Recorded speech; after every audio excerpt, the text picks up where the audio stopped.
Cette deuxième partie de l'évaluation va aborder les différentes interventions réalisées auprès des élèves qui souffrent d'une dyslexie.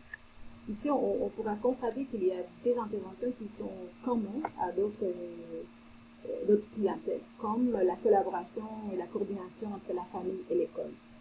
On continue à utiliser des stimuli visuels. Dans ce cas, on a essayé les apprendre à gérer leur propre processus d'apprentissage. J'ai fait des interventions soutenues dans ou hors de la classe. Je parle au moins une récupération par semaine.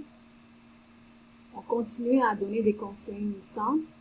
Et au moment donné, il a fallu communiquer avec les responsables des niveaux et avec la direction de l'école mon inquiétude visant un possible échec scolaire de l'élève. Une fois que les interventions ont été mises en pratique, on a constaté une amélioration de la communication entre la famille impliquée et l'école, ainsi que l'amélioration du rendement scolaire et de l'intégration sociale de l'élève. L'élève ciblé, heureusement, a réussi à terminer l'année scolaire. Cette fois, on a des pistes d'amélioration pas trop différentes de celles-là qu'on a déjà vues avec les élèves qui souffrent de TDAH. On considère que les instruments d'évaluation en fonction de l'élève et de l'information requise, c'est un aspect encore à améliorer, ainsi que l'évaluation de l'efficacité des interventions déjà mises en place concernant la différenciation pédagogique et les adapter aux besoins de nos interventions. Il faut que les stratégies pédagogiques soient en fonction de cette clientèle, continuer à améliorer la communication avec les parents et les intervenants, c'est jamais assez, les impliquer pour partager leurs perceptions et se concentrer sur l'action. Et il faut continuer à travailler, à donner un suivi de la progression de l'élève, ainsi que de faire la précision dans les attentes de chaque personne impliquée dans les plans d'intervention et les objectifs à atteindre pour ne pas être trop général et pour avoir des objectifs clairs, détaillés et faciles à atteindre. Malheureusement, on a déjà vu qu'il y a toujours des difficultés qui limitent la mise en œuvre de ces interventions. On manque de ces stratégies pédagogiques adaptées pour cette clientèle dans notre pratique quotidienne, malheureusement. Il y a un manque aussi de participation, de concertation, de coordination entre parents et intervenants, malgré les efforts. Le manque de préparation des enseignants est persistant. Et la connaissance suffisante des forces et des besoins de l'élève pour mettre en œuvre la planification de l'intervention. Alors, cette fois aussi, on a proposé un répertoire d'interventions différenciées pertinentes. Par rapport à l'environnement des classes, c'est important d'avoir un lieu de travail calme, ça se peut que ce soit à l'extérieur de la classe. Donner à l'élève un siège particulier, je ne crois pas fonctionnel de mettre un élève dyslexique au fond de la classe. Au cas où, utiliser un éclairage spécial, l'utilisation des écouteurs pour les aider à s'isoler, à mieux comprendre. Par rapport à la durée des épreuves d'évaluation, on continue avec une période de temps supplémentaire jusqu'au maximum d'heures de temps qui est donné par le ministère, c'est suggéré dans les guides de déroulement. On donne aussi une période de temps accordée par l'école avant l'épreuve pour les calmer, pour essayer qu'ils soient mieux préparés pour faire face à l'évaluation. Et on peut donner aussi des pauses surveillées à intervalles réguliers.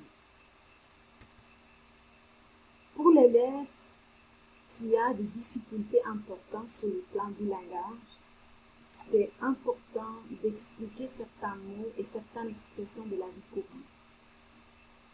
Fournir à sa demande des mots qu'il souhaite utiliser dans sa réponse.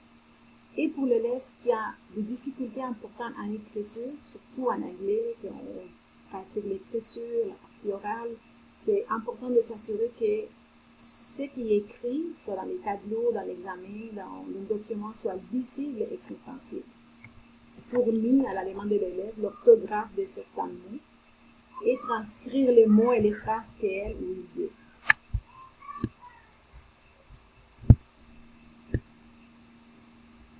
Dans les cas particuliers des enseignants d'anglais, je crois que c'est très important d'avoir une formation très profonde par rapport à la dyslexie. L'anglais, c'est une langue qui a plus de combinaisons de graphèmes que le français. C'est une langue qui n'a pas les mêmes origines que le français. Il faut qu'ils soient bien à l'aise avec leur langue maternelle pour apprendre une deuxième langue.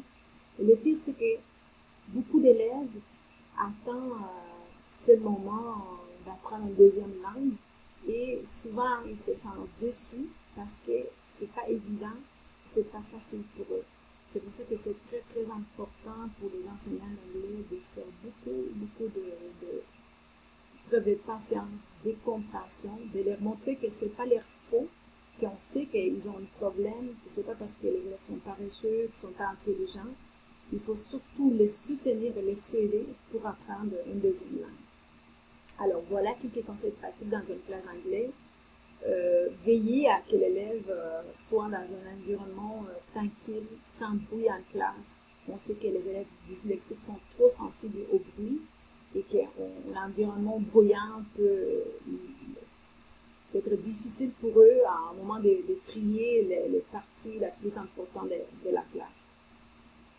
Et prononcer le plus distinctement possible les mots, pas trop vite pour qu'ils soient capables de comprendre, de l'intégrer dans leur vocabulaire.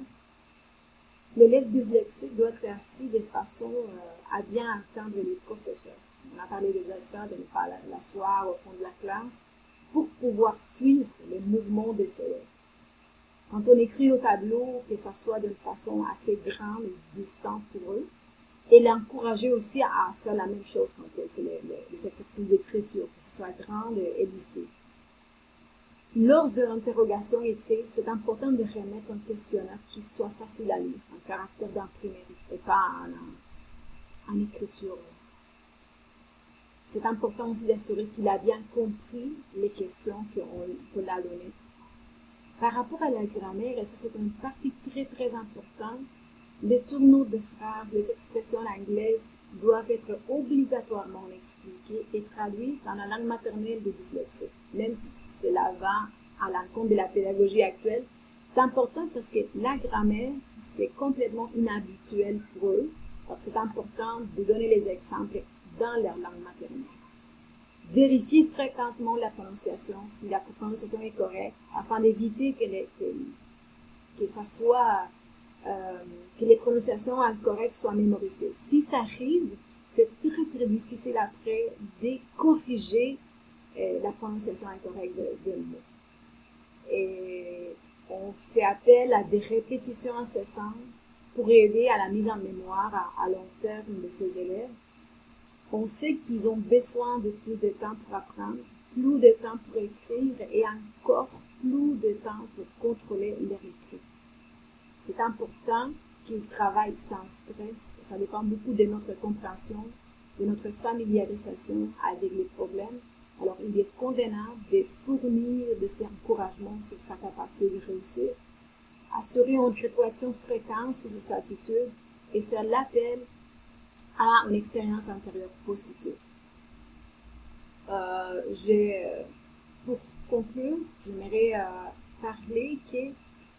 vous dire que quand j'ai commencé à travailler dans cette évaluation, je me sentais un peu frustrée dû à un manque de formation avec le sujet. Alors, j'ai demandé à mes collègues pour savoir comment ça se passait dans leur classe. J'ai constaté qu'il y a un manque important de formation dans mon milieu de travail. Je voudrais remercier beaucoup la possibilité de faire ce cours parce que ça a ouvert beaucoup mon idée, ma façon de travailler avec eux dans la classe. Ça m'a donné beaucoup d'outils, beaucoup de préparation. C'est sûr qu'il faut continuer à travailler, il faut continuer chercher des moyens d'intervention plus efficaces pour nos élèves qui présentent un problème, soit de dyslexie, de TDAH ou une autre difficulté. Dans la dernière partie de la présentation, on va voir toutes les références bibliographiques qui ont été utilisées dans les deux vidéos.